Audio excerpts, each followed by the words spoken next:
secundaria, socio fundador y primer secretario general de la Sociedad Ordinaria y San Newton de Profesores de Matemáticas, codirector de la revista Números, codirector de la revista Digital Unión y edita la Federación Iberoamericana de Sociedades de Educación Matemática, ISE.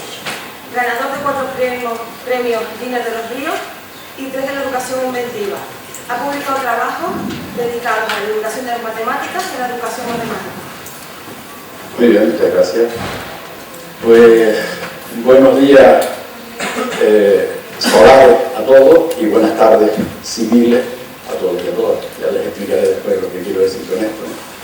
Bueno, en primer lugar quiero felicitar, además de manera muy sincera y muy exclusiva, a los organizadores de este encuentro por, en fin, todo el empeño que han puesto y lo bien que parece ser que está saliendo todo, ¿no? En segundo lugar, también agradecerles sinceramente que me hayan invitado a estar hoy aquí con ustedes, bueno, hoy y el otro día también, ¿no? Por lo cual pues, ya nos conocemos, ya hay caras por ahí que me suenan.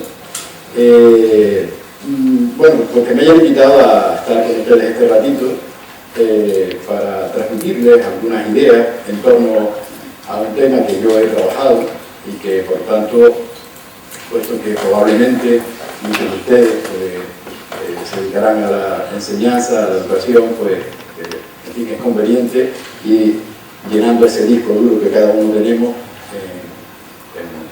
de ideas para que si algún día llega la oportunidad, pues intentar sacarlo adelante. Yo en mis años de docencia, que fueron muchos, como pueden imaginar, llegué a la conclusión de que los profesores que estamos en las aulas, los que cada día nos reunimos con esos chicos y chicas para tratar de transmitirles entusiasmo por las matemáticas y amor por estudiar y por aprender, pues llegué a la conclusión de que los profesores debemos ser algo así como esponjas. Esponjas que escuchemos a mucha gente y que vayamos metiendo en esa esponja esas gotitas de sabiduría que otros nos transmiten para en cualquier momento de nuestra profesión, del desarrollo de nuestra profesión, pues aplicarlo. Por eso el venir a encuentros de este tipo, el ir al Congreso, a la JAN que organiza la Federación Española, etc., pues yo creo que son cosas importantes porque ahí se aprende mucho, ahí aprendí yo también. Quiero felicitar a la Real Sociedad Española por estos 100 años que están cumpliendo. Yo creo que es un hito importante que debemos celebrarlo, y de hecho se está celebrando con mucha solemnidad y con muchas actividades para que la sociedad efectivamente compruebe, por si acaso alguno todavía no lo había comprobado, que las matemáticas son importantes y que los matemáticos sabemos hacer cosas importantes, ¿no? Estuve el día de la inauguración en el acto donde las distintas autoridades que estaban en la mesa les daban la bienvenida y escuché que uno de los objetivos que tenían o que pretendían darle a este encuentro era trabajar en torno a la astronomía. Con lo cual, bueno, pues el tema que yo les voy a proponer, que les voy a explicar, pues va un poco en consonancia con eso. Les tengo que decir, porque él no lo dijo, que el alcalde fue alumno mío, con lo cual pues ya se puede imaginar, pues en fin, la satisfacción que se siente cuando se es profesor y se ve a personas como Fernando Clavijo en ese puesto tan importante, porque no olviden que Barcelona es la tercera ciudad de la Asturias, aparte de la connotación histórica que tiene de haber sido durante mucho tiempo la única ciudad universitaria donde pasaban centenares y miles de canarios a estudiar sus carreras y demás. Por cierto, que hablando de carreras, no sé si estará por aquí, me dijeron que había un estudiante de Santiago, al que yo le doy un saludo especial, porque ahí fue donde yo estudié mi carrera de matemáticas. Todavía no había matemáticas en La Laguna. Es más, yo fui socio fundador de la Facultad de Matemáticas de La Laguna. Cuando yo terminé la carrera empezaba la facultad y estuve durante 5 años impartiendo docencia en esa facultad. Bueno, voy a entrar ya en el tema que les trato de desarrollar. Sé que tengo una hora para desarrollarlo y donde acabe, pues cuando llegue la hora acabaré, porque yo tendría rollo aquí para estar hasta la noche, pero no creo que ustedes estén por la ¿verdad? Bien, fíjense que el tema lo titulo el reloj de sol como recurso didáctico. Realmente no solamente el reloj de sol, sino el reloj de sol es una parte de esa ciencia astronomía que ya hemos nombrado y que yo durante unos años en el instituto impartí como taller. Es decir, que durante, no sé si fueron 4 o 5 cursos, tuvimos la suerte de tener como asignatura optativa el taller de astronomía, que impartimos entre otra compañera y yo. Y entonces, en un momento determinado, se nos ocurrió la idea de hacer un reloj de sol en el instituto, y estoy seguro que cuando he nombrado la palabra reloj de sol, la mayoría de ustedes pues tendrán en su mente una cosa de este estilo, ¿no? Una especie de mosaico que se pone en una pared, y en esa pared pues aparecen unos números y aparece pues unos dibujitos, que sería la parte artística del asunto, y aparece una varilla, que es esta que está aquí, que tiene un nombre especial que no solamente le dan, es decir, que tiene la cualidad, esa varilla, de darle incluso el nombre a la ciencia que estudia los relojes. De tal manera, esa varilla se llama nomo, que es varilla en griego, y la ciencia que estudia los relojes de sol se llama genomónica. Para que ustedes, si quieren, si alguno de ustedes se quiere aficionar a este tema, que es un tema precioso, pues no tiene más que poner en el Google esa palabra y verán que aparecen un montón de documentos y hay incluso asociaciones de grupos de personas que se reúnen para tratar el tema. En Cataluña hay una muy potente.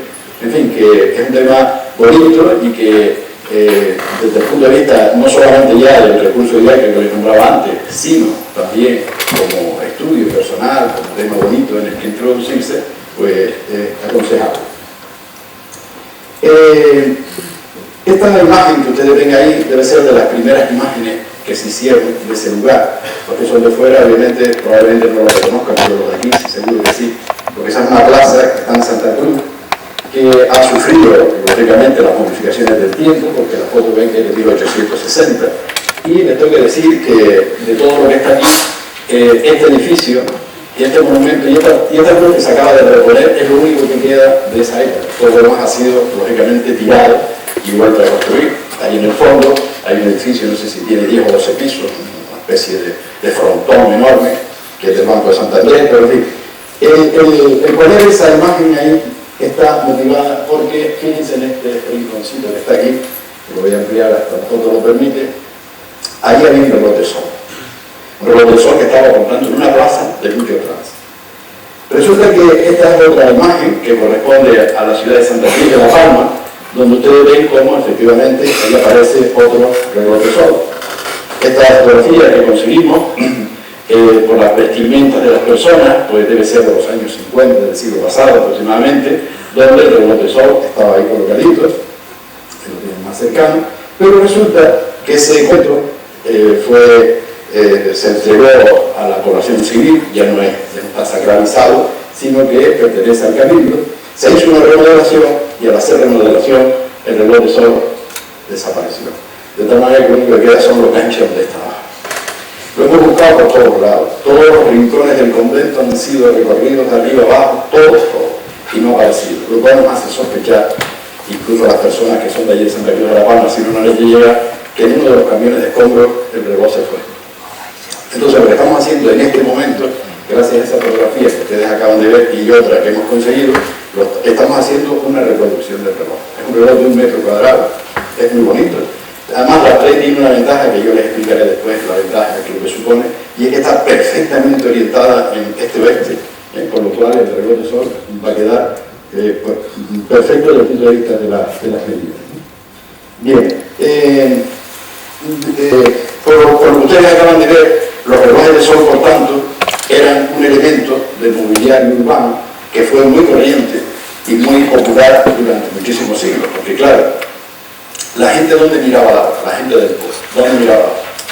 En las torres de la iglesia, pero las iglesias o los ayuntamientos estaban generalmente lejos y aquellos relojes de lentina que todos conocemos, esos relojes de cebolla, ¿no? Esos relojes eran muy caros, eso solamente lo podía tener la burguesía y con cierto dinero. De verdad que la gente del pueblo, corrientemente, lo que utilizaba para saber la hora del día eran relojes de sol. Y debían ser muy abundantes, pero, en fin, el tiempo fue avanzando, las tecnologías también, y los relojes de sol se convirtieron en un trasto pues, prácticamente inútil, como han visto con ese de San Francisco que desapareció. De tal manera que en Canarias, de los muchos relojes de sol que seguro que hubo, solo nos quedan 2 reliquias que tienen más de un siglo. Nosotros, al decir nosotros, me refiero a un grupo de compañeros, de profesores y estos alumnos que estuvieron ligados al equipo durante un tiempo. Estamos tratando de, en fin, yo creo que hemos conseguido algo ya, rehabilitar un poco la figura del reloj de sol. Y estamos intentando que estos dos relojes, este que les voy a mostrar ahora y otro que les mostraré a continuación, sean declarados BIC como el bolígrafo, BIC, bien de interés cultural. Es una manera de protegerlos de los predadores que a veces aparecen, pues que se lleva del listo de turno y aquí eso es una porquería, eso no sirve. Y que es lo que ha pasado en el de San Francisco casi con toda seguridad, porque si la persona que lo sacó de allí hubiese sido mínimamente sensible, se revolvió y se desaparecido. Pero bueno, este reloj, este sitio tan bonito que ustedes ven ahí, también está en Santa Cruz de la Palma, y es donde está la patrona de la isla, la Virgen de las Nieves. No sé si han visto la danza esa de los enanos, que sale cada 5 años, ¿no? Pues la Virgen que motiva esa danza está en esta ermita, sale cada 5 años en peregrinación hacia la capital, y observen cómo efectivamente ahí aparece un reloj de sol, ¿verdad?, que tiene la virtualidad de ser de 1740 kilómetros, es decir, que tiene ya sus años. En estos momentos está también reparándose. Estuvimos viéndolo, vimos que estaba bastante deteriorado, sobre todo la sujeción y más, lo hemos bajado y en este momento está en el Cabildo, en un departamento del Cabildo, y se está, lo estamos retratando un poquito para poner. Pero lo bonito del caso, del estudio que hicimos, es que en un dibujo que encontramos en la propia ermita, vimos un dibujo de 1881, donde está la ermita, como ustedes ven, y en la parte delantera de la ermita había otra. Lo cual no tiene nada de extrañar, porque si se fijaron, el reloj este era muy declinante, el momo estaba muy inclinado, y efectivamente por la mañana el sol da en una cara y por la tarde da en la otra, y por eso había dos. Pero resulta que algún párroco o algún responsable muy celoso, pues lo quitó. Pero fíjense que no quitó la marca donde estaba. Bueno, pues en estos momentos estamos preparando uno para reponerlo en ese lugar. O sea que yo calculo que en 2 o 3 meses hemos tenido que esperar a la reposición de las corporaciones locales, las elecciones que hemos tenido, y ya estamos en contacto con el responsable para tratar de acelerar este tema y que en unos cuantos meses, tanto el reloj de San Francisco como este de las Nieves, pues sean repuestos y bueno, esté vuelto a su sitio, porque también ha desaparecido, no es obvio. Bueno, el otro reloj que les comentaba que existe en Canarias y que tiene más de un siglo, es que se encuentra en este pueblito, que lógicamente no tiene nada que ver con la isla anterior, que era toda frondosa, como recuerdan, y esta sin embargo pues es bastante seca, porque es la isla de Lanzarote, que tiene una belleza singular, que les recomiendo, si no pueden ir esta vez, pues en fin, que visiten porque van a quedar encantados de la isla. Pues en un pueblito llamado Tinajo, en la parte alta de la iglesia, está este reloj. En este reloj no les tengo que decir la fecha, porque ahí está el año en el que se instaló, 1851, es decir, que ya pasó del siglo y medio. Precisamente en el 2001 fue el siglo y medio, que yo no sé si ustedes saben, que hay una palabreja latina que habla de los 150 aniversarios, que es la palabra sesquicentenario. La palabra sesquicentenario significa 150 aniversario, y cuando fue el sesquicentenario de ese reloj, yo tuve en el pueblo, en Tinajo, le di una charla a mucha gente que se congregó allí, porque hay muchas personas que pasan desapercibidos cuando ya saben lo que es, entonces ya lo valoran. E incluso lo propuse al ayuntamiento, no sé si algún día lo harán, el transformar este reloj, que además es muy bonito, tiene 70 por 60, hacer una versión en pequeño que podría servir como reloj de sol además, y que se convirtiera un poco en el icono del pueblo, ¿no? Igual que aquí tiene la Torre de la Concepción y en otros sitios otras cosas. Pero bueno, esa es una idea que está ahí, no sé si alguna vez la... conseguimos un documento en el que aparece, me parece que es aquí en la parte cuarta, ¿no?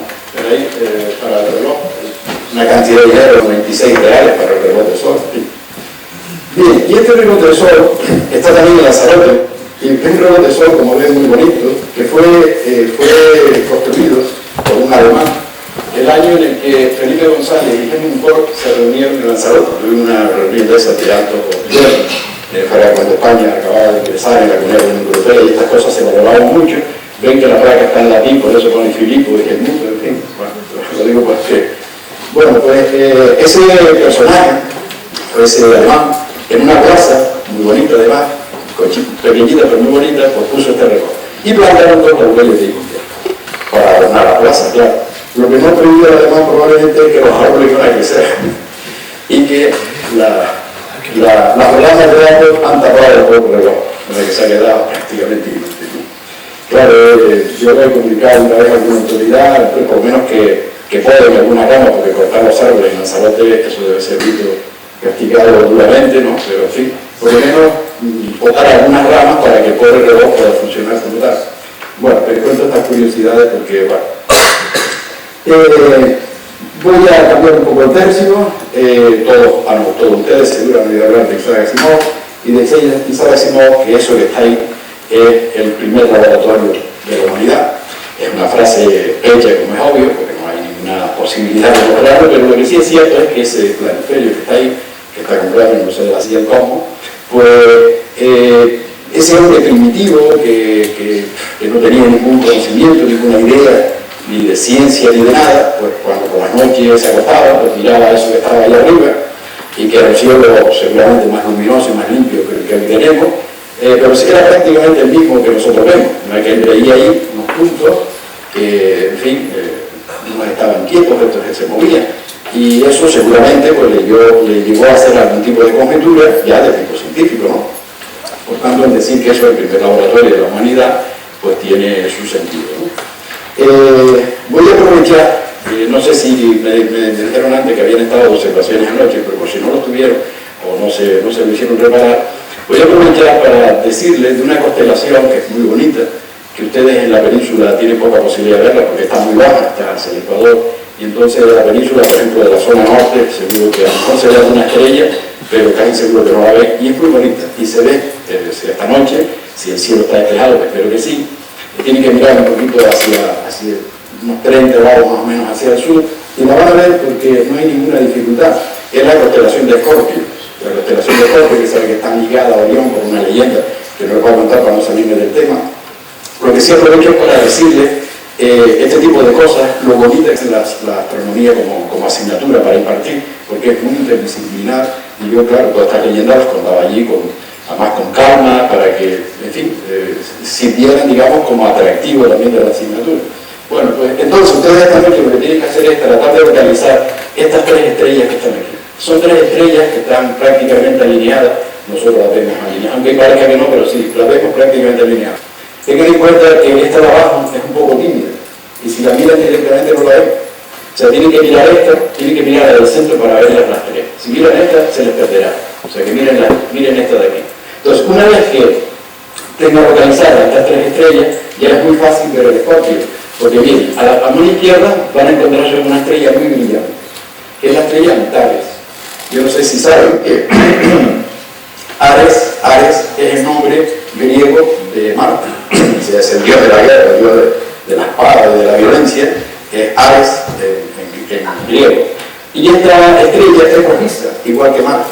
Entonces, Antares, el nombre que le han dado, eso significa, parece ser, anti-Ares, es decir, la opuesta a Marte, la opuesta a Ares, ¿no? Bueno, una vez que tengan localizadas las tres estas continuas y Antares, después seguir el cuerpo del escorpión no es nada difícil, porque el resto se ve perfectamente, ¿ven? Unas estrellas que bajan hacia el suelo, y aquí se ve perfectamente. O sea que no deben de verla esta noche, porque es una constelación muy bonita, fácil de ver, y después cuando vayan a la península no la van a poder ver. O sea que aprovechen, ya que han venido hasta aquí, aprovechen por lo menos para llevarse a Escorpio. Bueno, seguimos. En ese cielo ese hombre primitivo observaba, había detalles y había cuestiones que yo esta charla le he dado, como podrán entender, a estudiantes.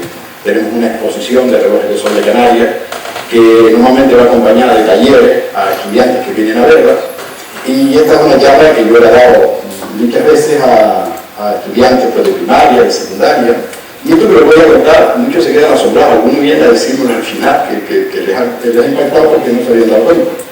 Esta es una experiencia que desde esta escolar se puede hacer porque es muy fácil de hacer. Lo único que tienen que hacer los estudiantes es colocarse en un sitio fijo cada día, tener una referencia, como ustedes ven ahí, la referencia que yo cogí es la antena enorme esa que tiene el Museo de la Ciencia del Cosmos, lo cual quiere decir que vivo cerca, ¿verdad? Efectivamente vivo como a 100 metros del museo, y entonces desde la ventana de casa, pues yo hice una foto con ese sol naciente, ¿no? Lógicamente, en algunos lugares de la isla donde lo que no se ve, lo que se ve no es el naciente, sino el poniente, se puede hacer exactamente igual con el sol poniente, es decir, tener un sitio fijo y una referencia entera. ¿Por qué? Pues porque unos días después, cuando vuelvo al mismo sitio, el Sol se ha desplazado. Miren ahí por donde está saliendo estas tres cosas que se ven ahí, son las antenas de Radio Nacional. Al principio, cuando se montaron, ya no se utilizan, como es obvio, pero se han dejado ahí como una especie de monumento, de patrimonio industrial, como lo quieren llamar, porque ya no tienen el oficio de antenas, ¿no? Pero bueno, a mí me viene muy bien, pues miren el Sol saliendo por la segunda, y en esta como efectivamente se ha trasladado y ya alcanzando la tercera. Pero es que un par de meses después ha pasado esto, que el Sol se lo tiene hasta allá. Miren las antenas donde quedan, empezamos viendo el Sol aquí y miren cómo se ha desplazado. Pues bien, 6 meses después ocurre esto, que el Sol, miren a dónde se ha ido, o sea, ha hecho todo este recorrido. Bueno, pues este desplazamiento del Sol en el horizonte, en fin, es un detalle que para explorar, como pueden imaginar, es muy bonito de hacer, pues van haciendo sus marcas en sus casas, en un cuaderno, en donde sea, y observan algo que bueno, en fin, si no se les dice habitualmente no lo captarían. Bueno, tengo que decir que son ustedes muy educados, y yo les agradezco, porque a estas alturas siempre hay algún muchachillo de estos espabilados, levanta la mano y dice, profe, pero el Sol no se mueve. Y yo te voy a decir, pues verdad, tienes razón, es una buena pregunta, una buena observación. Claro, somos nosotros los que nos movemos. Lo que pasa es que yo tenía que haber dicho movimiento aparente del Sol, ¿verdad? El Sol aparentemente parece que se mueve hacia arriba y hacia abajo. Bueno, pues entonces, esta marca que yo he hecho ahí en la azotea de mi casa, pero no se fijen, esto está un poco cutre porque está pintado, pero bueno, lo importante es ver cómo el Sol hace este recorrido a lo largo de la noche. Y esto marca el este geográfico, lo cual quiere decir que esa frase que nosotros escuchamos desde pequeños, de que el Sol sale por el este y se pone por el oeste, en fin, hay que ponerla ahí incluso un poco en cuarentena, ¿no? Porque no es del todo cierto, ¿verdad? Bueno, aquí he hecho un pequeño montaje que tiene una finalidad exclusivamente didáctica, donde, como ven, el Sol va saliendo, se coloca justamente en el este, en el equinoccio de primavera, luego se va desplazando hasta llegar lo más al norte posible, el día del solsticio de verano, luego, claro, tiene que retroceder, vuelve a pasar por el este, y eso lo hace justo en el equinoccio de otoño. Luego se desplaza hacia el sur hasta llegar a lo más al sur posible, que es, lógicamente, el otro solsticio, ¿no? Bueno, yo aquí les digo que, suelo decir que, bueno, hay un problema con la palabra solsticio, porque equinoccio todo el mundo sabe lo que significa, porque equinoccio es una partícula que significa igual, triángulo equilátero, reparto equitativo, ¿no? Y entonces equinoccio significa un núcleo de horas igual de luz que de sombra, en fin. Y la palabra solsticio, bueno, esa es una palabra que les digo, bueno, esto lo van a saber ustedes hoy y en la isla media docena de personas más, porque casi nadie lo sabe. ¿Qué significa la palabra solsticio? Bueno, pues este hombre primitivo que hablábamos antes, veía que cuando el Sol se desplazaba, en este caso hacia el sur, llegaba un momento que parecía que el Sol se paraba, que el Sol se estaba quieto ahí como 2 o 3 días en un mismo sitio, para luego emprender el regreso hacia el este otra vez. Bueno, pues justamente la palabra solsticio significa parada del Sol, o sea, el Sol se para y luego regresa otra vez a su movimiento habitual. Bueno, esta es la misma cuestión de antes, ya en plan esquemático, ¿verdad? El Sol sale por el este, se va hacia el norte hasta el 21 de junio, regresa hacia el este hasta el 21 de septiembre, se va hacia el sur, 21-22 de diciembre, se va hacia el sur y luego regresa otra vez hasta el 20. Y el Sol se pasa el año haciendo ese recorrido de un lado para otro. Les decía antes que el hombre primitivo veía estrellas fijas, veía estrellas errantes. Las estrellas fijas son, claro, las estrellas que forman las constelaciones. Unas estrellas que no es que estén fijas porque no se muevan, todos saben que el cielo se mueve, obviamente. Lo que pasa es que esas estrellas se mueven solidariamente, es decir, que van todas juntas, forman las constelaciones, la Osa Mayor, la Osa Menor, Escorpio, etc. Pero él observaba que aparte de eso había otras estrellas que se movían, que hoy estaban allí y que 2 meses después estaban pues, un poquito más adelante o un poquito más adelante, ¿no? Que se iban trasladando a lo largo del cielo. Bien, esas estrellas que él llamó errantes, pues justamente planeta, porque planeta significa estrella errante, es una palabra de origen griego, significa justamente errante, ¿verdad? Bueno, ¿y cuáles eran las estrellas errantes que ese hombre primitivo veía? Pues las mismas que vemos nosotros. Y entonces les digo, a ver, son Mercurio, Venus, Marte, hagan de niña, Júpiter, Saturno. Aquí siempre hay, ustedes no porque son más prudentes, pero aquí siempre hay quien dice Urano, entonces lo tengo que parar, ¿no? Urano ya no se ve. Urano no se ve a simple vista. sino que ya necesita aparatos para detectarlo. Les cuento un poco la historia de Herschel, de su hermana Carolina y todo lo que pasó en aquel entorno y demás. Y bueno, pues así, pero hay más estrellas errantes que ese hombre primitivo día. ¿Cuáles son? Siempre hay quien lo dice, el Sol y la Luna, ¿verdad? Bueno, entonces, menos mal, como decía una de las alumnas en una ocasión, que solo fueron 7 estrellas errantes, porque se dio lugar a lunes, martes, miércoles, jueves, viernes. El sábado, bueno, esto tiene una pequeña historia que cuando tengo tiempo la suelo contar, pero el sábado se viene de Sabá, pero Sabá también es Saturno. Sabá era el último día de la semana en la cultura, lo sigue siendo, la cultura judía. ¿Y qué pasa con el domingo? ¿Quién tendría que ser el domingo? Ah, pues el domingo, ¿quién falta? El sol, claro. ¿Cómo se dice sol? ¿Cómo se dice domingo en inglés? Se dice un día, claro, es el día del sol. Lo que pasa es que nosotros cambiamos ese nombre. Llegó un momento en el que la Iglesia transformó ese día en el Dominica día. Es decir, dice la Biblia que Dios hizo el mundo en 6 días, el séptimo descansó. Entonces, para distinguirse de los judíos, crearon un nuevo día, que fue el día en el que se descansa digamos, en la orden cristiana, que es el Dominica día, y de ahí salió la palabra domingo, claro. Muy bien, así que el que se llame domingo ya sabe de dónde le viene el nombre, ¿no? Muy bien, pues la otra siempre se ha pedido con el reloj que llevamos en la muñeca. Yo le preguntaba muchas veces, oye, este reloj que llevamos todos aquí, ¿de qué época era? Siempre alguien dice, del siglo XVIII, del siglo XIV, claro, son chicos que están formando y no conocen bien esas cosas, pero en fin, que eso ya es época de los romanos, por lo menos.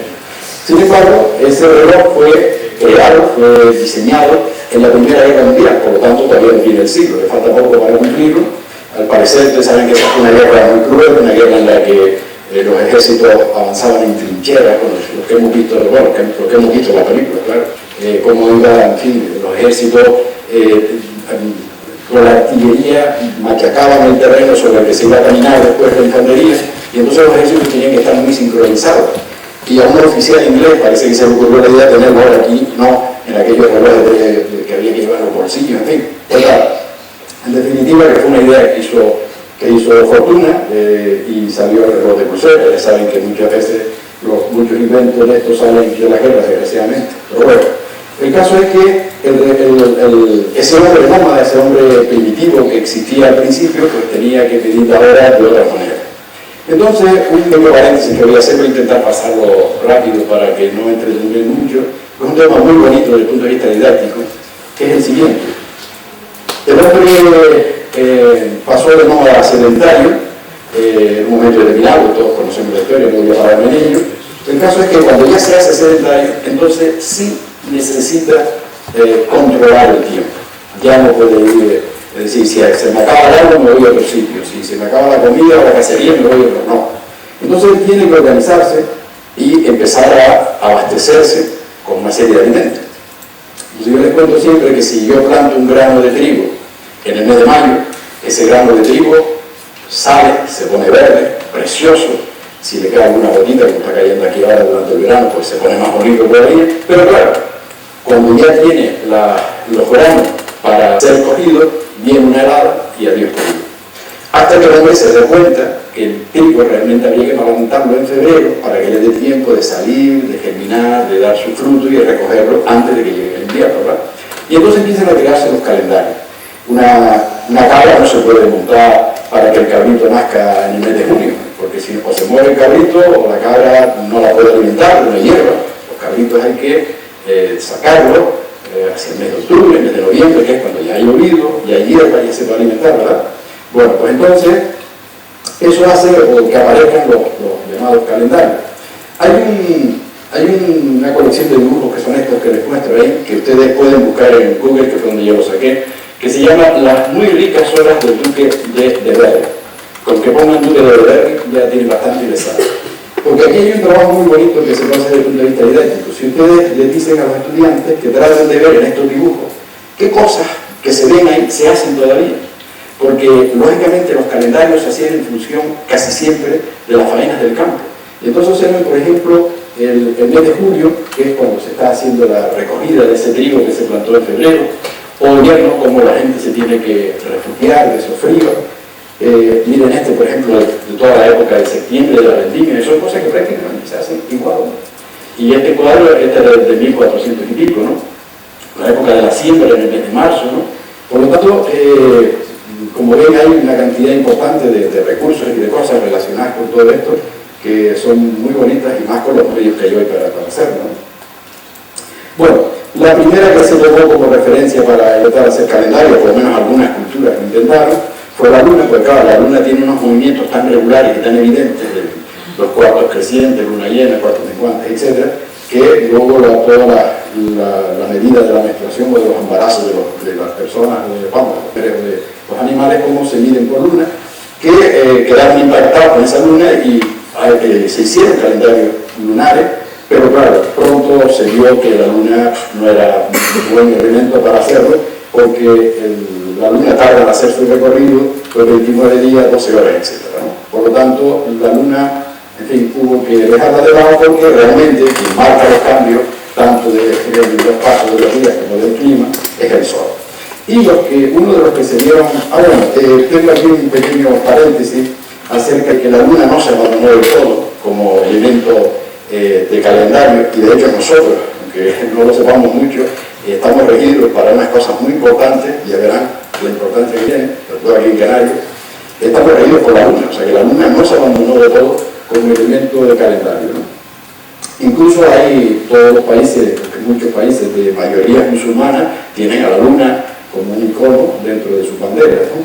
Bueno, les comento, por la cercanía que tenemos, que esta bandera que está aquí es la bandera del Sahara, que no sé si algún día llegará a ser nación independiente, me parece que pinte por ahí, pero bueno, el caso es que en fin, una especie de homenaje a ese pueblo.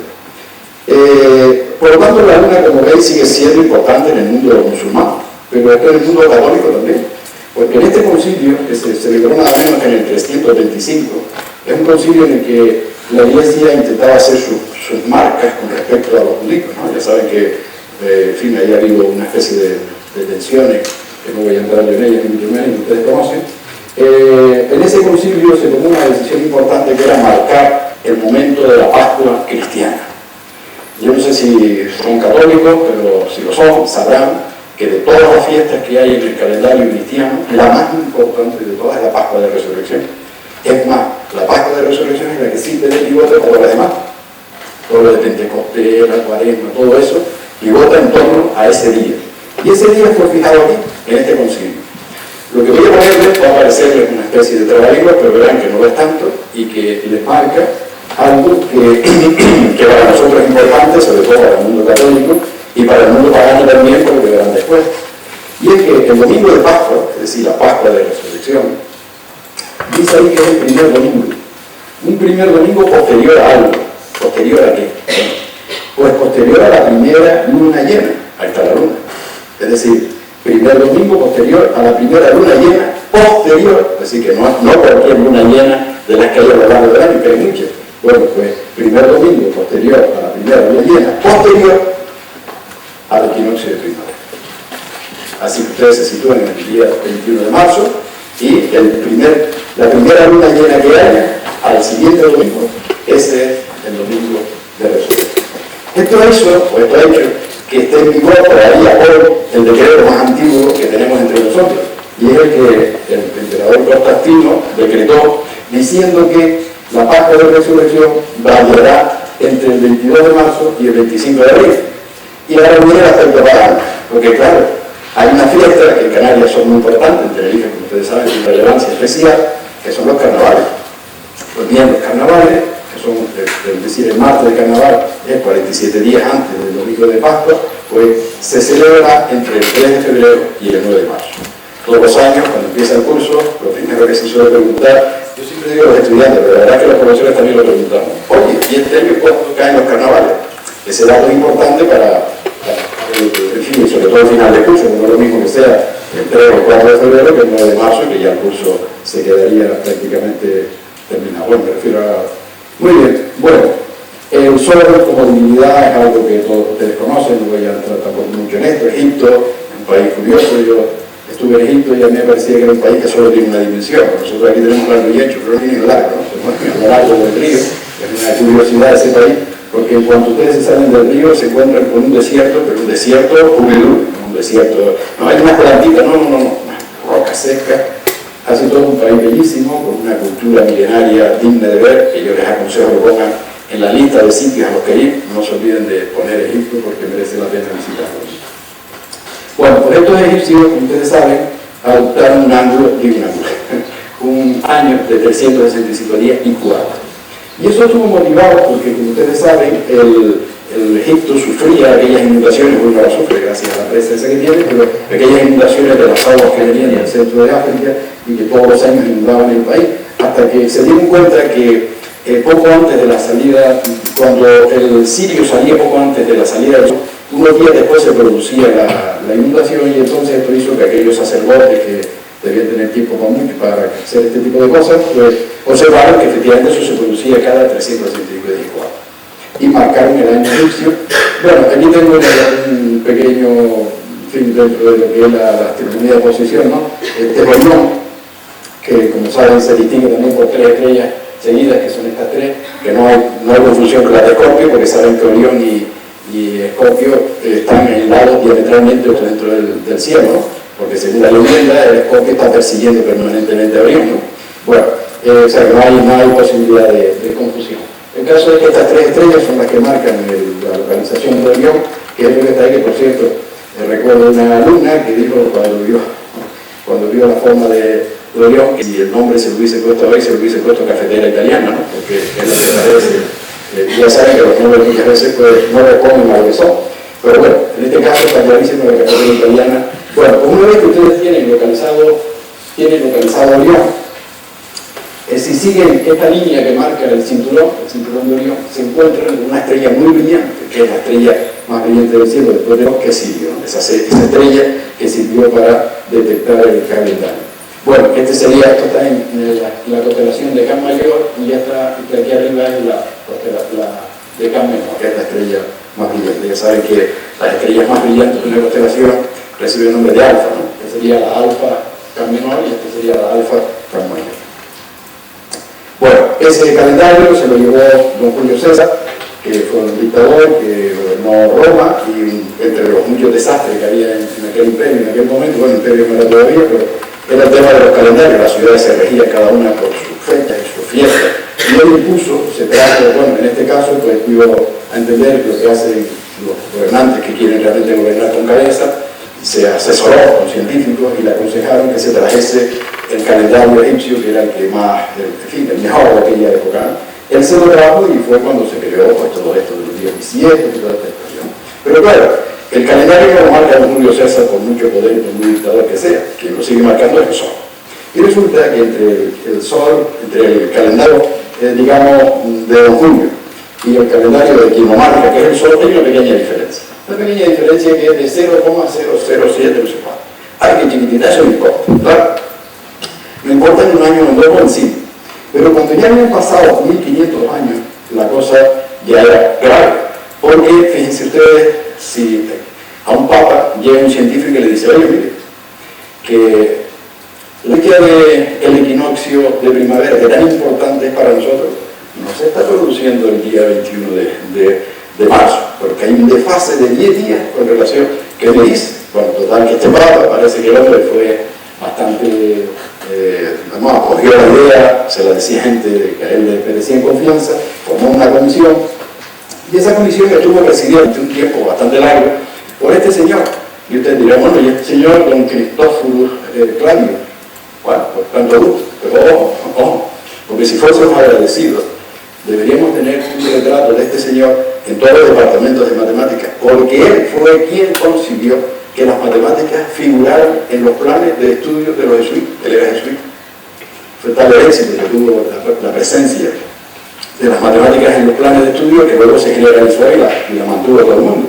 No solamente que la sacaron todas las órdenes religiosas, que eran los que en aquel momento hacían los psicólogos, es la única disciplina que probablemente esté en todos los países del mundo, hasta el punto que ustedes saben que los más fervorosos de las matemáticas llegan a decir que la matemática es el único lenguaje universal que hay, lo cual tiene cierto sentido. Bueno, pues este señor Claudio fue el que consiguió que esa asignatura dejara de ser pues, una anomalía y se convirtió en una asignatura importante.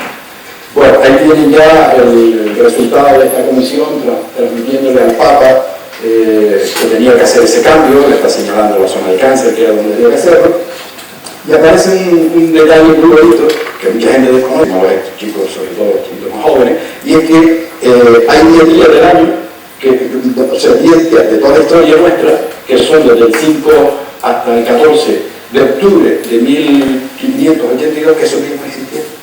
Con lugares se pueden hacer, si se le da un poquito de paso a la imaginación, alguna historia que tenga, en fin, un fondo con esos días, algo que pasara el día 7 de octubre de 1582, pues bien, ese día no existió. Hay un par de anécdotas, hay varios, claro, esto que les voy a contar un par de ellas. La de Santa Teresa supongo que la conocen, que murió el día 4 de octubre y la enterraron el 15 y no apestaba, decía la crónica. Pero no apestaba no porque iba a pasar muchos días, realmente al día siguiente. Y otra historia curiosa es que aquí he visto yo meter la pata a esas personas que a veces hablan por las redes, parece que se lo saben todo, y luego cuando hablan de algo de lo que uno entiende ve que meten la pata. Yo escuché una vez a una de estas personas decir, fíjense si Dios es grande, si Dios es inteligente, lo cual es verdad, que consiguió que los dos literatos más importantes de la literatura universal, Shakespeare y Cervantes, muriesen el mismo día, el 23 de abril de 1616. ¡Oh, qué grandioso es Dios! Bueno, Dios era grandioso, pero esto es un batalla. Porque ese día no es el mismo. Porque en el mundo cristiano la reforma gregoriana se había aceptado, pero los ingleses, como saben, están un poco la greña en Roma en aquella época y no aceptaron la reforma de inmediato.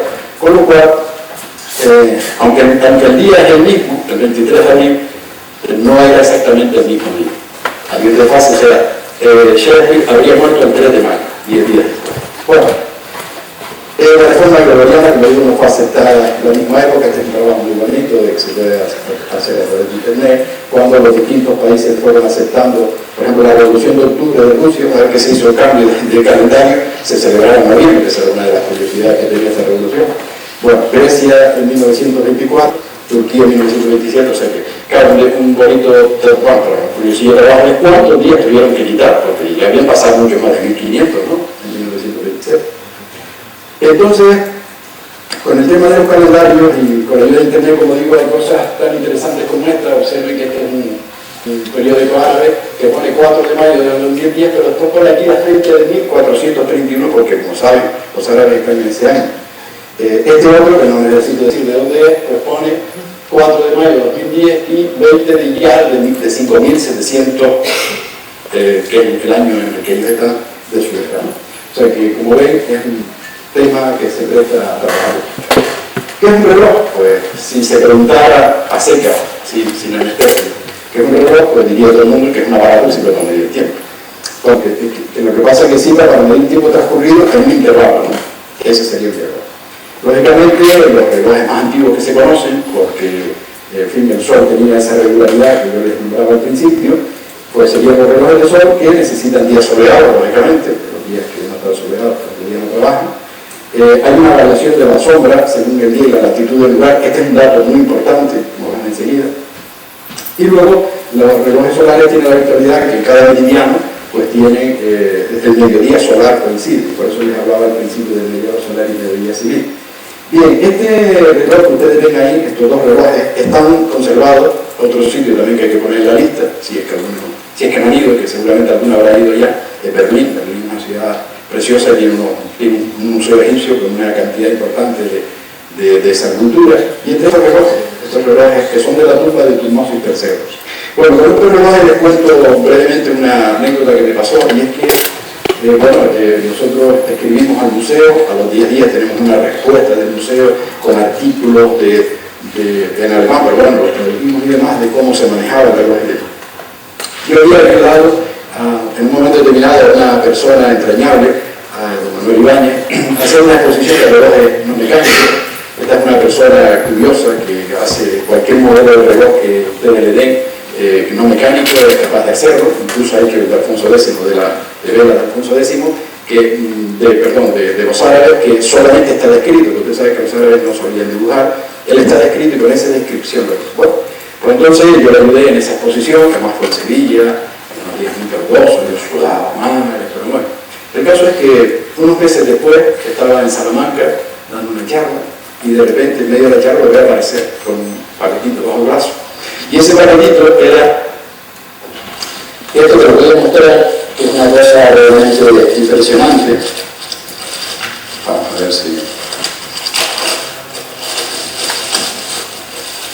¿Ven? Una reproducción facsímil, por llamarlo de alguna forma, de uno de los relojes de Dumont III. No me digan que esto no es para poner los brillos de punta, ¿no? Cuando vi que abre aquella caja y me entregaste y esos postes, bueno, ya se puede imaginar, ¿no? Está hecho hasta con las talladuras que tiene, está hecho en pizarra, ¿no? Y la verdad que es una preciosidad que, bueno, después si se quieren acercar a verlo, aquí lo tienen. Bueno, pues esos son los primeros relojes de los que se tiene así constancia arqueológica, ¿no? De que existieron, por lo que quiere decir que seguramente eran de antes. Ya se dan cuenta que el sol sale por este lado, ¿no? Va subiendo y esta varilla vertical va dando una sombra sobre esta que tiene unas marcas y va dando la sombra. Y decía uno de los artículos que recibimos que cuando llegaba al mediodía y el sol pasaba al otro lado, entonces había un esclavo que encargado de dar las vueltas para que el sol bajara sobre el oeste, ¿no? Pues siguiera marcando la hora. Bien, este es el reloj ese que está ahí. Esta es una cosa que encontré una vez muy curiosa. Sería cuestión de si se sacudir una campana, poder hacer, acechar una estrella cuando sale, acecharla cuando se pone, y entonces marcar ese ángulo y la bisectriz justamente es lo que marca el norte, ¿verdad? Bueno, entrando ya en los relojes de sol, que es lo que, en fin, ese taller que yo les digo que hemos hecho con los estudiantes, pues hicimos, hay una clasificación muy sencilla de relojes de sol que desde el punto de vista didáctico es buena, que los relojes de sol pueden ser o bien verticales, o bien oblicuos, como este, o bien horizontales. Y luego ya, dentro de cada uno de estos modelos, hay otros, muchos tipos, ¿no? Pero vamos, esta clasificación de vertical, oblicuo y horizontal es bastante clara y además responde a lo que generalmente se hace con los relojes de sol, ¿no? Entonces, bueno, aquí tienen un oblicuo, este es uno vertical que se encuentra aquí en esta casa. Este es uno que tiene además un montón de información, como pueden ver, o sea que los relojes de sol se pueden completar con muchísimas informaciones. Este es uno sencillito y este es un poco el modelo de reloj que yo suelo hacer en estos talleres cuando estoy con los estudiantes. Ven, cuando son pequeñitos les llevo esta cartulina en la que ellos lo único que tienen que hacer es, yo les he hecho el estudio de los ángulos que tienen que marcar y se los dejo un poco presentado para que con una ramita los marque. Cuando ya son mayorcitos, que a veces me encontraba con problemas que ya no manejar bien el transportador de ángulos, pero bueno, el caso es que entonces ya les doy los ángulos, ellos los van marcando y es un taller muy entretenido y muy bonito de hacer un reloj de sol. Luego lo digo como idea para hacer el gnomo, que se pone aquí en el móvil. Utilizo esos palillos de dientes que son puntiagudos, ¿no? ¿Sabes qué son? Tienen forma de... Bueno, pues entonces se pone un colchito aquí detrás pegado y se enchufa ahí el gnomo, ¿no? Bien. Llega un momento importante para los relojes de sol, que es lo que se conoce como el número de mediodía. ¿Qué es el mediodía solar? Bueno, este es un tema bonito, porque además es una cosa que generalmente generalmente se desconoce incluso, y es la siguiente. Habíamos quedado que el sol salía por el este, no sé si se ve bien. En una obra siempre se ve el punto de esto. Bueno, el sol sale por el este, sube y se pone en el oeste, ¿verdad? Entonces, si el sol sale por el este, sube y se pone por el oeste, ese sol recorre una semicircunferencia, ¿verdad? Recorre una semicircunferencia. ¿Cuántos grados tiene la semicircunferencia? 180. Entonces, el mediodía solar, ¿cuándo se produce? El mediodía solar se produce cuando justamente el sol está a 90 grados. Pero es que, si ustedes piensan ahora, y hacen ese esfuerzo virtual de trazar la línea que va del polo norte al polo sur, pregunto cómo se llama, siempre hay alguno que lo sabe, esa línea es meridiana. Pues muy bien, cuando el sol se encuentra justo encima del meridiano, en ese momento se produce el mediodía solar. Ahora bien, ustedes habrán oído en la radio el ti, son las 12, es el mediodía, y hay algunas hasta que recen todo, ¿no? Bueno, pues esa hora es el mediodía civil, es decir, el señor, el locutor o la locutora, están hablando de la hora que marca su reloj, y es verdad que es el mediodía. Lo que pasa, porque han pasado 12 horas desde que empezó el día y faltan otras 12 horas para que acabe. Lo que ocurre es que esa no es el mediodía solar. Y entonces hay una imagen que siempre les digo, vamos a ver, ustedes ahora que van en verano a la playa, no es verdad que hay un momento del día en el que se vienen a casa, me vine de la playa porque había un calor que no aguantaba. No es verdad que eso se produce hacia las 2 de la tarde. Pues sí, pues es verdad, claro. Porque en verano el mediodía solar se produce hacia las 2 de la tarde. Es cuando el sol pasa justamente por encima del mediodía. Les hago otra pregunta en la que también suelen caer algunas veces. Le digo, bueno, ¿y el sol llega a pasar justamente por encima de nuestras cabezas? Claro, dicen a veces, claro. Y bueno, el día que lo observen, le hacen una foto y la llevan al Instituto Astrofísico de Canarias, porque igual lo propone para hacer premio Nobel de Física o de no sé qué, porque claro, en Canarias nunca va a pasar el sol por encima justo de nuestras cabezas, porque nosotros estamos a 28 grados y el sol llega hasta por encima de las cabezas de la gente que vive entre los dos trópicos, ¿no? O sea, hasta los 23 grados, hasta que aquí nunca llegaría. Bueno, son pequeñas informaciones que se desconocen en general, porque a veces, bueno, aunque esto está a veces en los libros, pero no se explica con en este entorno, ¿no? Bueno, entonces se plantea, esta es una imagen de lo que les decía antes, ¿no? El sol sale por el este, se pone por el oeste, y justamente cuando pasa por encima del meridiano, en ese momento es cuando se produce el mediodía solar. Tengan en cuenta el siguiente detalle que es muy importante, y es que si ustedes en ese momento colocan un palo vertical en el suelo, o hacen una plomada, mejor la plomada, pero la plomada no, el palo que esté vertical a veces no es fácil de hacerlo, ¿no? Habría que coger un cartabón o algo para comprobarlo, pero si cogen una vertical, esa sí que seguro que es vertical. Bueno, pues en el momento del mediodía solar, la sombra de esa plomada marca la línea norte-sur, la geográfica. Bueno, ¿y cómo se consigue el mediodía solar? Esta es una pregunta interesante porque hay varios métodos, creo que ustedes conocerán más de uno, pero en fin, hay dos métodos que son los que se pueden utilizar de manera terrestre, ¿no? Uno es la brújula, pero claro, la brújula tiene un pequeño problema, y es que el mediodía magnético no coincide con el mediodía geográfico, y hay que conocer cuál es la declinación para hacer ese ajuste. Ahí, aquí en Canarias es de 4 grados. Pero hay un método mucho más, que yo les digo, solo les cuesta 1,10 € el día que lo quieran hacer, que es comprar un periódico. Comprar un periódico, el Diario Aviso, por ejemplo, y en la página del Tiempo hay una información, bueno, ahí hay unas informaciones que al común de los ciudadanos generalmente nos pasan un poco desapercibidas, pues porque no nos interesan algunas de las cosas que dan ahí. A lo mejor sí nos interesa el tiempo, si vamos a viajar, oye, ¿qué tiempo hará en París o en Nueva York, etc. Pero hay un rincón del periódico en el que aparece esta información. El día 29, el sol sale a las 7:25 y se pone a las 20:58. Y cada día va dando la hora de salida y de puesta. Pues muy bien, si ustedes esas dos cantidades las suman y las dividen por 2, justamente este es el momento en el que se produce el mediodía solar de ese lugar. Lógicamente esto lo dan siempre, estas informaciones lo dan los centros meteorológicos, ¿verdad? Y bueno, se supone que es el sitio donde está el centro meteorológico, la diferencia que hay en muchos grados es mínima, ¿no? O sea que a lo mejor aquí la laguna es 47 minutos de segundo, no influye para nada. Quiero decir con esto que esa información que dan los periódicos locales, pues es útil para marcar el mediodía solar. Y ese detalle es importante porque cuando se quiere hacer el reloj de sol, es decir, cuando ya se tiene incluso el gnomo colocado, entonces hay que garantizar que este reloj quede bien colocado, la forma que yo lo voy a decir después, de tal manera que a las 12 solares la sombra del gnomo caiga justamente sobre la hora de la 12. Eso es importante de colocar un reloj de sol, porque si no, el reloj no estaría bien puesto. Muy bien. Bueno, todos saben que los 360 grados que tiene la circunferencia completa, al ser recorridos por el sol en 24 horas, hace que cada hora el sol recorra 15 minutos. De tal manera que si ustedes hacen este es un reloj de sol muchísimo más sencillo, porque este es el que marca las horas esto ya se tiene preparado, solo que ponemos más pequeñito, y aquí está la pata para montarlo, ¿no? Y entonces, marcando cada 15 minutos un ángulo, entonces se tiene un reloj que si se pone oblicuo, ya está, entonces pasa por ahí y va marcando aquí las horas en el reloj de sol oblicuo. Pero claro, si el que se quiere hacer es el vertical o el horizontal, entonces hay que proyectar el oblicuo en el plano vertical o en el plano horizontal. Y eso da lugar a una fórmula que ahí las tienen. Esto sería cómo conseguir los ángulos del reloj vertical en un sitio cuya latitud hay que conocer. Y esto me sirve para hacerles ver Porque aquí en Canarias es muy corriente que la gente va a lo mejor a una casa de cerámica o se va de viaje y encuentra, pues qué sé yo, en Margarita o en Talavera, a lo mejor encuentra un reloj de sol que le gusta mucho y se lo trae.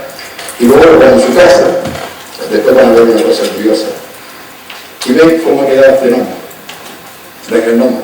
Pues estos gnomos realmente están pensados para el sitio en el que el reloj se hace, sea Mallorca, sea Talavera, o sea el sitio que sea, ¿verdad? Y claro, aquí no sirve. Aquí no sirve porque el gnomo tiene que estar inclinado con la horizontal, un ángulo de 28 grados, que como yo les decía antes, la latitud de Canarias, ¿no? Bueno, esta es una cosa que conviene saberla, sobre todo si algún día uno se compra un reloj, pues sabe en fin, que no es tan sencillo como coger y colocarlo y ya está. Si la proyección se hace sobre el suelo, en lugar de hacerla sobre la pared, pues entonces el ángulo se da, en vez de con el coseno, con el seno, y eso es muy sencillo, muy bonito para estudiantes ya de bachillerato, de gente que ya haya dado trigonometría. Son fórmulas muy sencillas que en una calculadora se van haciendo, van saliendo los ángulos. Esta es la ecuación del tiempo que conviene explicarla, porque muchas veces se mira el reloj, se reloj delante.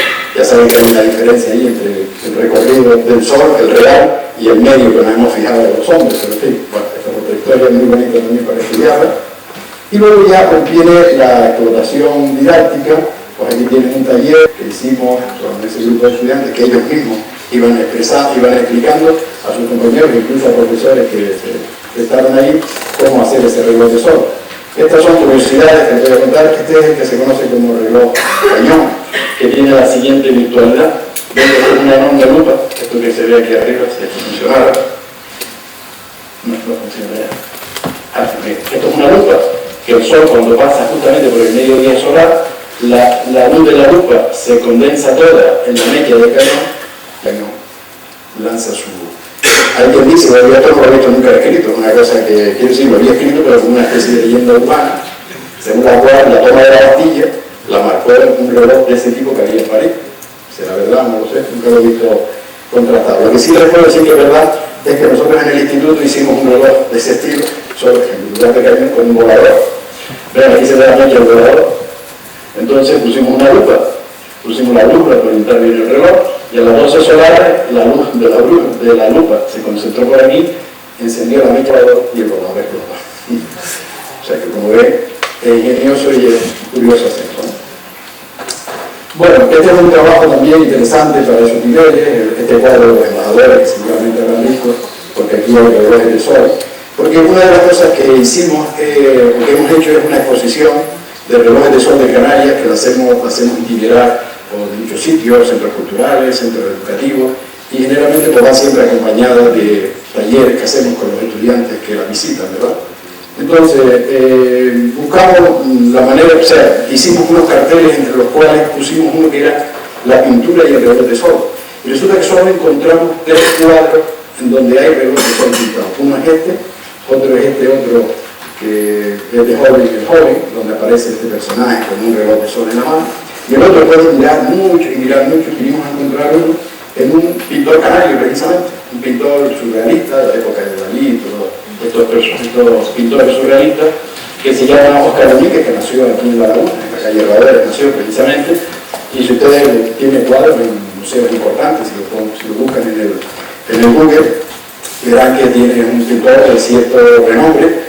Tuvo la fatalidad de tener una enfermedad, en fin, progresiva, y terminó suicidándose, pero bueno, que es un pintor relevante, ¿no?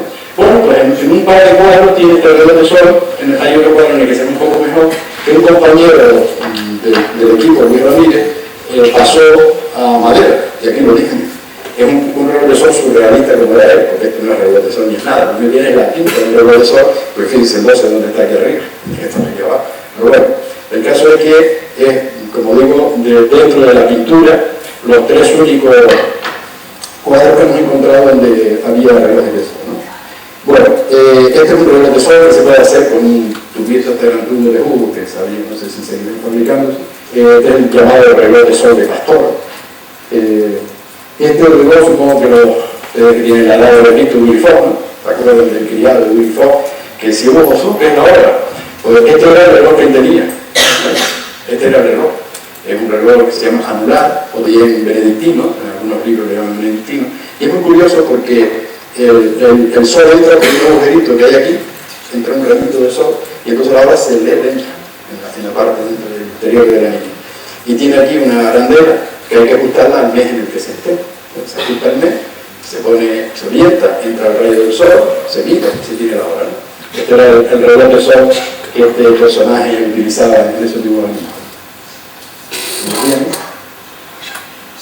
Bueno, y entonces ya para ir terminando, les paso brevemente por algunos de los relojes de sol de Canarias que realmente son muy pocos, desgraciadamente, y como ya les dije, muchos han desaparecido. Ustedes comprenderán que Canarias, que tiene una cantidad impresionante de horas de sol al año, pues una pena que, en fin, los que fueran, aquí ha habido un movimiento inmobiliario muy pronunciado en los últimos, vamos a poner, X años, y eso ha hecho que probablemente muchos hayan desaparecido. Lo digo con pena porque me da envidia, por ejemplo, en ver cómo en Cantabria, que ya verán ustedes las horas de sol de Cantabria y las de Canarias, son iguales, ¿no? Pues en Cantabria tienen nada menos que 2 tomos, y yo, dedicados a relojes de sol. O sea, tienen un catálogo de sus relojes de sol, y la verdad que es una preciosidad este libro, si alguna de Cantabria, y trata de conseguirlo, porque hay una cantidad impresionante de información en torno a relojes de sol de esa comunidad. Madrid tiene uno también parecido. Aquí si lo hacemos hacer un cuadernillo de poquitas páginas, no nos hemos planteado mucho todavía. Bueno, pues entonces, para que ustedes vean, si este es un reloj de sol que hicimos, recuerden que yo les dije al principio que el equipo que habíamos iniciado el trabajo, queríamos hacer un reloj de sol de los verticales, pero fuimos al Instituto Astronómico de Canarias, que ya habrán visto la joya que tenemos desde ese punto de vista de la ciencia y demás, y allí nos dieron información abundantísima y clarita, y pudimos al final hacer un reloj de sol de los llamados analemáticos. Este es un reloj de sol muy singular, porque no necesita nombre, en un instituto eso es importante, que no haya nombre. Y lo que sí tiene es una curva, que es esta que se ve aquí, que está en alema, la van a ver ahora un poquito mejor, esta curva que está aquí, donde todos los meses se van marcando en el suelo, de tal manera que en diciembre las sombras, al estar el sol hacia el sur, las sombras son más largas que cuando se viene el verano hacia el norte, que el verano casi nos quedamos sin sombra, ¿verdad? Entonces los meses de invierno están en la parte baja de la analema, los meses de verano están aquí. De tal manera que aquí tienen un esquema, ¿verdad? Esta es la analema, este es el esquema. Aquí está la elipse horaria, que se van poniendo las marcas, hay que ponerlas con unas determinadas medidas, que nosotros, gracias a las tecnologías que hay ahora, que son las fórmulas que hay que utilizar, pues esto lo tenemos metido en un programa, de tal manera que si alguno quiere hacer un reloj matemático, no tiene más que escribirme y decir, lo voy a hacer en tal sitio, cuya latitud es tal, y su longitud es cual, eso se puede sacar en el Google sin ningún problema, ¿no? Y lo quiero hacer de tal tamaño. Con esa información, nosotros les pasamos los puntos exactos donde ustedes tienen que colocar los puntos horarios y demás, ¿no? Bueno, estas son las fórmulas que nos dan. Y está la analema, ven, aquí están los puntos horarios, el reloj de sol analemático. Después de que aprovechamos, hicimos una placita, bueno, hicimos la verdad que una cosa bien bonita. El Instituto de Investigación está muy cerca de aquí, o sea que, porque no sé si ahora no lo cerrarán, pero en fin, este es un reloj muy interesante, además es el único analemático que hay en Canarias. La manera de medir la hora, como ven, es simplemente poniéndose de pie y marca la hora sobre los puntos horarios. Bueno, esto es hicimos un corte de direcciones. Este es un reloj que se encuentra en una empresa aquí en el Mayorazgo, un polígono industrial, pero es muy bonito, muy interesante. Este lo diseñó Luis Ramírez y tiene mucha información, además como ven es declinante, ven, la pared no está, esto no está perpendicular a la pared porque la pared no está en la dirección este-oeste. Este es un reloj que compró el museo y hay varios por ahí de este tipo. Este es un reloj de sol horizontal que está en una plaza cerca de aquí, cerca del hospital, una plaza no sé segura, que es muy, bueno, tiene como curiosidad que marca, entre hora y hora tiene esas marcas, ¿no? Por lo cual lo hace un poco más, este tal que es el instituto también. Este lo diseñamos nosotros, y lo hicimos en una piscina, un club náutico de aquí de Tenerife, un club náutico de Bajamar, y está muy bonito, está muy vistoso. Además, no sé si fíjense que el gnomon es un tridente, propio del sitio en el que está, y además es de acero inoxidable, porque marca y embate mucho, pues no se lo lleve por delante el tiempo. Esta es la analema, que la pusimos para que la gente pudiera medir con más exactitud. Esto está en el puerto de la Cruz, Esto no sé si en el Teide, creo que visitaron ayer, yo sé que me llevaron a ver la pirámide. En la pirámide había dos relojes de sol que para mí son los más completos que hay en Canarias, porque además uno es de mañana, otro es de tarde, y esto lo hizo un experto, Salomone, que era de lo mejorcito que ha ido en relojes de sol, por lo menos que yo conozco, la cantidad de información que tiene, ¿no? Bueno, son los relojes que hay en las casas, ¿no? Que parece que le falta el gnomo, porque se le ha caído el persever. Pero miren la curiosidad que encontramos en una casa. Yo les decía que a veces encontré un reloj que era muy bonito que coloqué en el fondo del pasillo, tapado de la luz, para que no le quite el problema. En fin, bueno, esas curiosidades hay varias, pero no voy a... En Lanzarote está aquel que ya les comenté antes, está este otro, parecido al, bueno, parecido no, igual del museo, el de los Doblenes. En La Palma está, bueno, este tiene una historia muy curiosa. Este es un señor que venía de este caserón, porque tenía muchos hijos, porque tenía muchos hijos. Era el farmacéutico, al parecer, de Cotiano, y cada vez que yo iba a la playa, esto está en Puerto Nao, y llegaba la hora de la comida, tenía que venir en el balcón a llamar a Pepito, a Fulanito, tal, para que los hijos vinieran a comer, hasta que se le ocurrió la inteligente y tenía idea de poner un reloj de sol. Señores, cuando la sombra llega al reloj, todo el mundo va. Con lo cual no pudo dar más gritos, ¿no? Se supone que ya los hijos estaban pendientes del reloj y se iban a la casa a comer. Bueno, es una curiosidad, este es el que ya les conté antes. Este es un hecho en Pasaporte, que es muy bonito, estuve por allí no hace mucho y ya está bastante deteriorado. Algo deteriorado, esta pieza ya no la tiene, en fin. Las cosas que se hacen luego se abandonan y después ya no tiene transporte reciente, está bastante deteriorado, le falta la pieza. Sin comentarios, porque no te van a dejar más razón. Bien, este es un reloj también que desapareció, estaba en una plaza muy bonito, remodelaron la plaza y del reloj nunca más se supo, una sensibilidad tremenda, como ven. Es muy bonito, muy interesante porque es el único reloj que yo conozco que no tiene gnomo, porque el gnomo realmente es, en este caso, el propio sol. La luna entra por esta ranura y esa luz va marcando las horas. Es una curiosidad que tiene este reloj que está en el Museo de Ciencias de Las Palmas. Tiene a la lema también. Este es realmente un grupo escultórico. Este es un reloj que hizo un sueco, que lo hizo para la comunidad sueca de Gran Canaria en 1970 y pico. Y bueno, es muy bonito desde el punto de vista escultórico y de reloj también, un reloj angular muy bonito, ¿no? Este es un reloj que está en una casa, que me invitaron a verlo y lo tenían desorientado, en fin, estaba... En la comida tienen este reloj también que es muy bonito, está hecho por un experto, un gran experto en reloj. Lo que ocurre es que está en un sitio que se presta al vandalismo, con lo cual, bueno, ya han quitado los cobres de las marcas, bueno, ya se puede imaginar que el desastre de lo de siempre. No hay ganas de agarrar a alguien por el cuello, el problema es que no sabe uno a quién tiene que agarrar, porque le dan ganas de aflojarle los codazos. Bueno, en Fuerteventura hay otro muy bonito, que está, afortunadamente está en medio de una rotonda, con lo cual la gente si va allá tiene que andar con cuidado, como una rotonda de mucho tráfico y ya está un poco más protegido del vandalismo.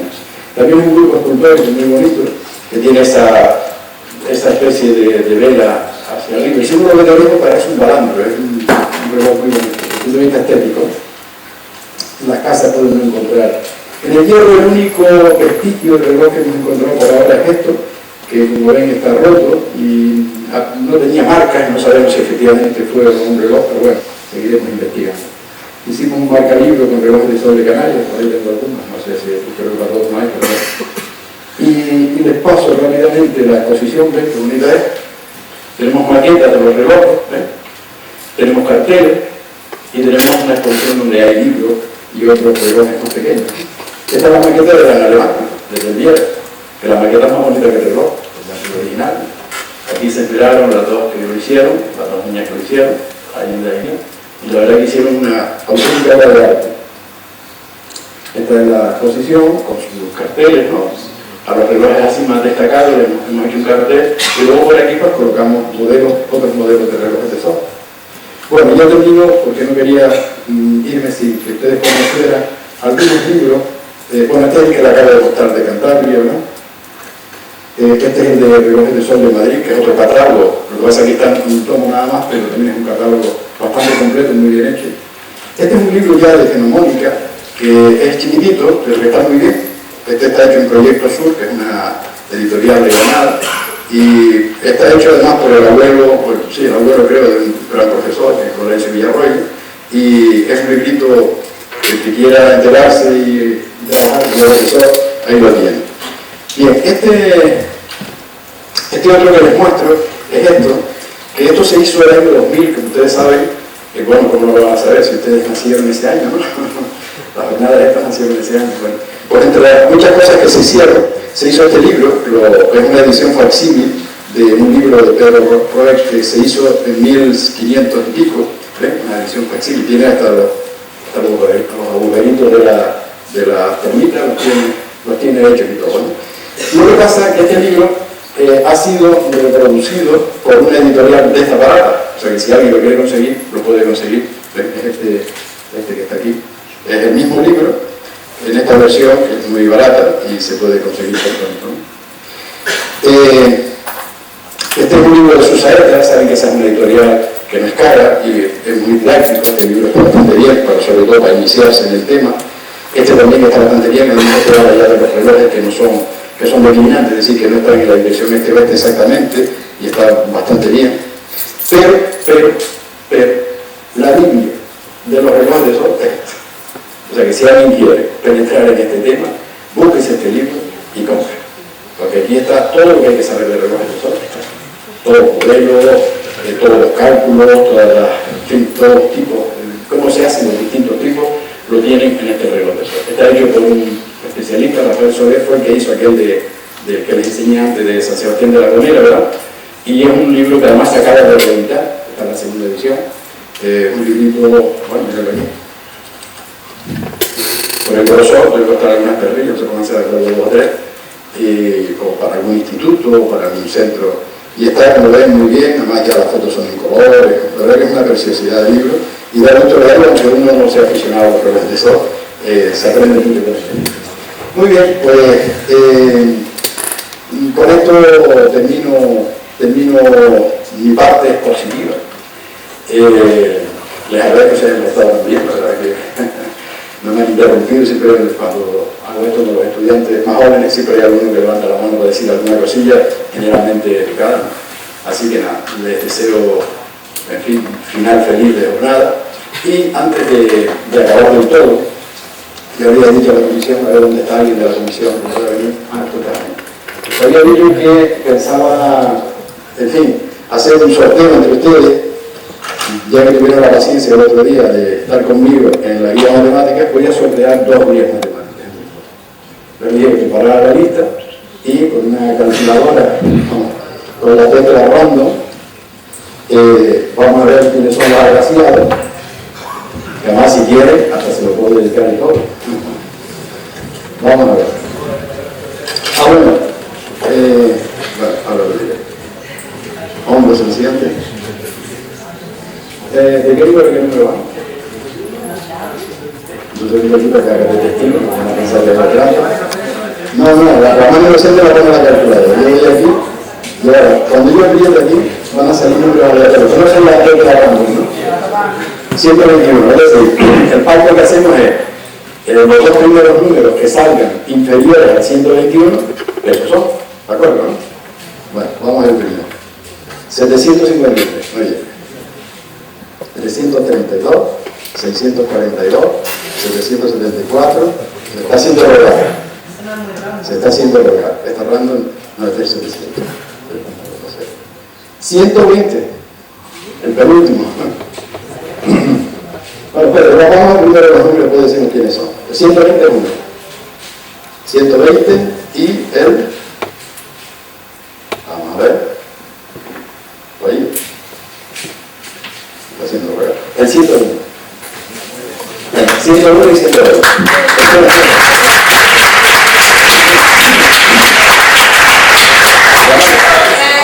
Nelson de Valencia y Carlos de Valladolid. Esa termina...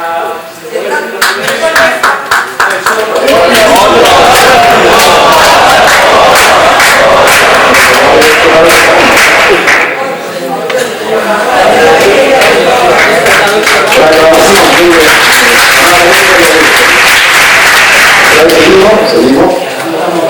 No, esto suele ser este es el 2. El 2. Espera. El 2 y el 59.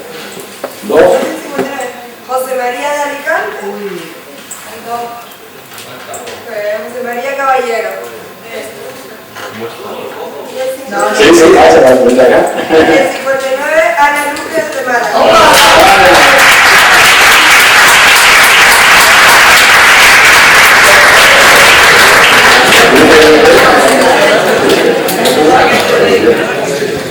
Muy bien.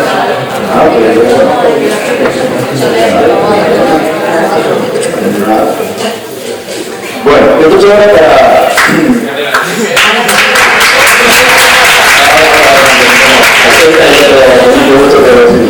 Y ahora para dar una especie de consolación, estos dos cuadernillos que ustedes ven son también interesantes porque estos acompañaban a la primera guía que hicimos, la primera que hizo la Caja Canaria. Y son actividades, si se llama guía matemática, San Cristóbal de la Boy, son actividades. Es decir, que muchos profesores sé que la utilizan para cuando vienen de visita a la laguna, hacer con sus estudiantes actividades que están aquí, ellos que están explicadas. Entonces, seguimos. A ver, aquí lo prepara, por supuesto, si vuelven a salir en verde, si nosotros anulamos, ¿no? ¿Estás de acuerdo? Bueno, vamos a seguir.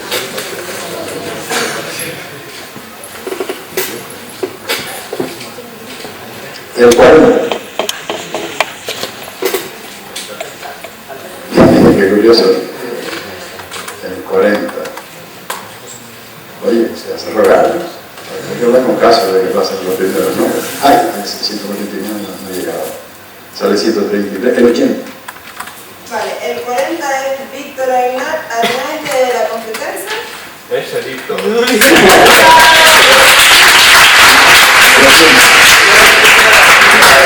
es Víctor Álvarez de Oviedo.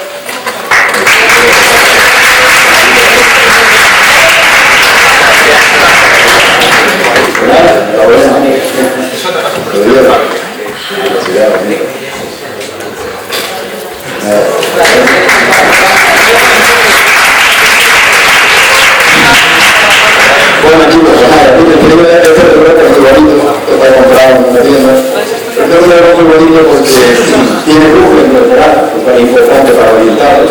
Pero lo más bonito que tiene es que el cuadrante donde está la zona y el gnomo, se puede poner a la latitud del lugar. Porque claro, ya tenemos conversaciones que yo venía al principio que están hechos para un lugar determinado, esto se puede comprar y llevarse a donde quiera porque allí se puede poner. Si Dios pues, se encuentra, pues sepa que tiene que tener en cuenta ese detalle. Bueno, gracias por haber colaborado. Muchas gracias. En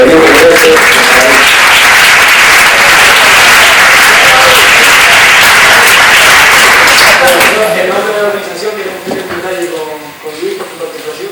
Me voy a repetir un poquito con las palabras que dije el otro día cuando terminamos la visita por la laguna, pero creo que es una uno de repetir palabras así cuando son una persona que bueno. La verdad que él se ha interesado un montón por el encuentro desde el principio y ha participado como una persona más porque nos ha ayudado con respecto al libro. El otro día no seguía estar con eso de la cabeza de cómo podía ayudar y me decía, ya, voy a dejar los libros. Después, mientras íbamos caminando, animándonos, contándonos sus experiencias con una jornada que organizó una vez, y la verdad que es una pasada que una persona referente de la matemática canaria y nacional como ha sido, es y será por muchos años, yo creo que engrandece increíblemente este encuentro. Y no tenemos palabras para agradecerle su participación.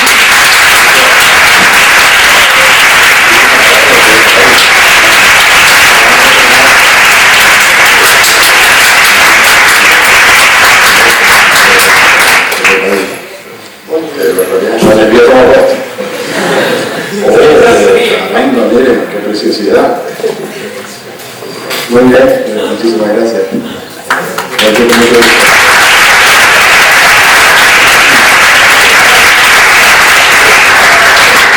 El almuerzo es a las 2 y que ahora el almuerzo vamos pasando por mesa para explicar la conferencia que hay esta noche. La conferencia especial que hay esta noche.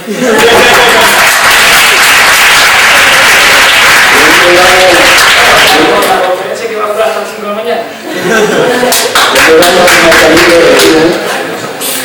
Unos marcadores que hacemos, lo digo también como una idea, perdón, estos marcadores que ustedes van a recibir no están dedicados a matemáticos, hay otros dedicados a matemáticas que no encontré, lo siento, pero hay, si alguno tiene interés me lo dice y yo se lo mando. Bueno, pues lo hacemos en combinación con una librería, la librería Demos que les mostré el otro día. Ya está fuera de la conferencia, ya puedo hacer publicidad, ¿no? Allí donde se vende la guía. Bueno, pues la librería financia estos marcalibros que son muy bonitos, son de divulgación, ¿no? Estos son de matemáticos y luego hay unos cuantos de los relojes de sol de Canarias que les he explicado, ¿verdad? Que todo hizo el colegio de ingenieros, que fue el que financió la exposición. Yo se lo doy a él y ya tuve. Muy bien, bueno, perdón.